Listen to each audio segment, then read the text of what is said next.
آج میں آپ کے سامنے افسانے سے متعلق کچھ اہم سوالات و جوابات لے کر حاضر ہوا ہوں۔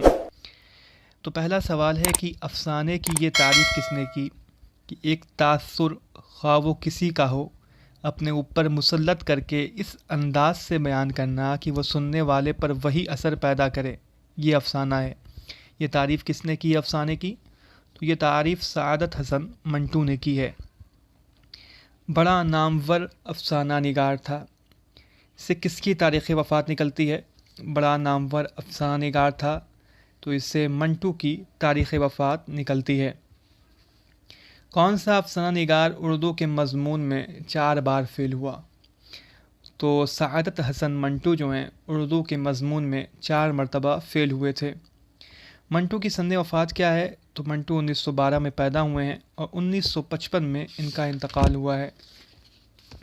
منٹو کا افسانوی مجموعہ جو کہ ہمارے نصاب میں شامل ہے ٹھنڈا گوشت کب منظر عام پر آیا؟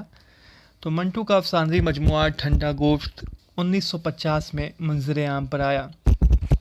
منٹو کا پہلا افسانوی مجموعہ آتش پارے کب منظر عام پر آیا؟ تو منٹو کا پہلا افسانوی مجموعہ آتش پارے 1936 میں منظر عام پر آیا ہے۔ ٹیڑھی لکیر کس کا افسانہ ہے؟ تو یاد رکھیے کہ ٹیڑھی لکیر ناول جو ہے یہ عصمت چغتائی کی ہے اور افسانہ جو ہے یہ سعادت حسن منٹو کا ہے، یاد رکھیں۔ بدنصیب ماں کس کا افسانہ ہے؟ تو بدنصیب ماں منشی پریم چند کا افسانہ ہے۔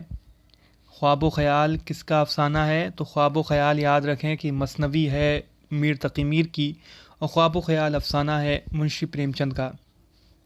منشی پریم چند نے رسالہ ہنس کب جاری کیا؟ تو منشی پریم چند نے رسالہ ہنس 1930 میں جاری کیا تھا۔ عصمت چغتائی کا پہلا افسانوی مجموعہ کون سا ہے؟ تو عصمت چغتائی کا پہلا افسانوی مجموعہ کلیاں ہے جو کہ 1941 میں شائع ہوا تھا۔ عصمت کا افسانوی مجموعہ چوٹیں جو کہ ہمارے نصاب میں شامل ہے کب شائع ہوا؟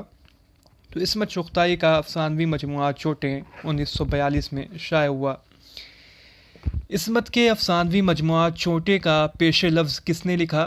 تو عصمت کے افسانوی مجموعہ چوٹے کا پیش لفظ جو ہے کرش چندر نے لکھا ہے۔ بھول بھلیاں، پنکچر اور ساس کس کے افسانے ہیں؟ تو بھول بھلیاں، پنکچر اور ساس یہ تینوں افسانے عصمت چغتائی کے ہیں۔ راجندر سنگھ بیدی کے افسانوی مجموعہ اپنے دکھ مجھے دے دو کا انتساب کس کے طرف ہے؟ تو راجندر سنگھ بیدی کے افسانوی مجموعہ اپنے دکھ مجھے دے دو کا انتساب آل احمد سرور کی طرف ہے۔ لال چند اور سندر لال یہ کس افسانہ کا کردار ہے؟ تو لال چند اور سندر لال یہ منشی پریم چند کے راجندر سنگھ بیدی کے افسانہ لاجونتی کے کردار ہیں۔ لمبی لڑکی حجام الہ آباد کے اور جوگیا یہ کس کے افسانے ہیں؟ تو لمبی لڑکی حجام الہ آباد کے اور جوگیا یہ تینوں افسانے راجندر سنگھ بیدی کے ہیں جو اپنے دکھ مجھے دے دو افسانوی مجموعہ میں شامل ہیں۔ ٹیکسی حاجی علی سے ہوتے ہوئے تاردیو میں داخل ہوئی، وہاں سے اوہرا ہاؤس میں ہوتے ہوئے ہارن ہائی روڈ جا پہنچی جس کا نام اب مہاتما گاندھی روڈ ہو گیا ہے۔ یہ اقتباس کس افسانے کا ہے؟ تو یہ اقتباس بیدی کے افسانہ ببل کا ہے۔ روشنی کی رفتار کس کا افسانوی مجموعہ ہے؟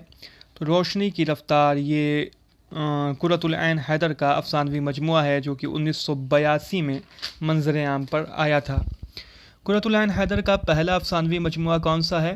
تو قرۃ العین حیدر کا پہلا افسانوی مجموعہ ہے ستاروں سے آگے جو کہ 1947 میں منظر عام پر آیا تھا۔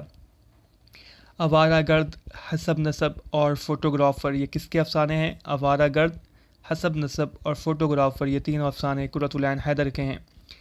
کاگا سبتن کھائیو چن چن کھائیو ماس، دوئی نینا مت کھائیو پیا ملن کی آس یہ گیت کا ٹکڑا قرۃ العین حیدر کے کس افسانہ میں آیا ہے کہ کاگا سبتن کھائیو چن چن کھائیو ماس، دوئی نینا مت کھائیو پیا ملن کی آس، تو یہ گیت کا ٹکڑا قرۃ العین حیدر کے افسانہ نظارہ درمیان ہے میں آیا ہے۔ قرۃ العین حیدر کو ساہتیہ اکیڈمی ایوارڈ کب ملا؟ تو قرۃ العین حیدر کو ساہتیہ اکیڈمی ایوارڈ 1967 میں ملا تھا۔ پتجھڑ کی آواز ان کا افسانوی مجموعہ 1966 میں آیا تھا، اسی پر انہیں 1967 میں ساہتیہ اکیڈمی ایوارڈ ملا تھا۔ قرۃ العین حیدر کی وفات کب ہوئی؟ تو قرۃ العین حیدر کی وفات 2007 میں ہوئی تھی۔